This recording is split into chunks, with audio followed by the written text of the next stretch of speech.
This should give parents pause. Last year, nearly 22 million young people in their 20s moved back in with their parents. Now, that was a record. Of course, it's the recession. It's also because the economy is going through a transition from manufacturing to IT.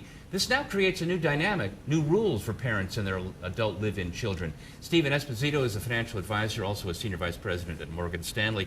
You just told me that you have people walk into your office who are senior citizens with their middle-aged kids also moving back in. Absolutely. It's dramatically changing the face of retirement planning, because what happens now, you have to add a new dynamic to a retirement plan when somebody's looking for income, where now suddenly a retiree is finding out that they need to take a portion of their income and move it towards a 45 or 50-year-old child. Boy, that's a hardship. What about the parents, though, who are already middle-aged and have the college millennium kids moving back in? What kind of planning advice do you give them? Well, we make sure that they do not hurt themselves financially when they do that. I mean, 26%, the statistics show 26% of parents are actually taking on debt to accept that child. And that's not a good idea when you're in your 40s or 50s or even obviously a lot older. It's not something you want to do.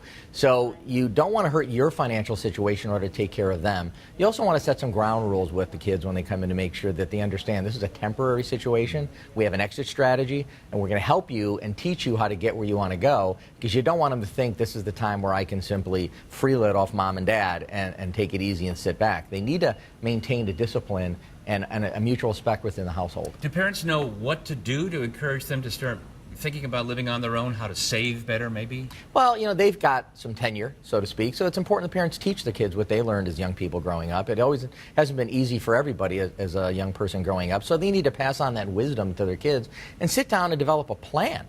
Sit down and say, listen, here's where we want to be in a year, 2 years. Here's your goal. You may want to help them pay off their student loans, meaning as they work to save, they can't be using that money to spend on a good time. They need to be responsible and pay down student loans or save for a home, or really get a plan where they can monitor each month, how are we progressing, where are we going, and are we achieving our financial goals. So really mentor them in many ways. Stephen Esposito from Morgan Stanley, thanks so much. Thank you.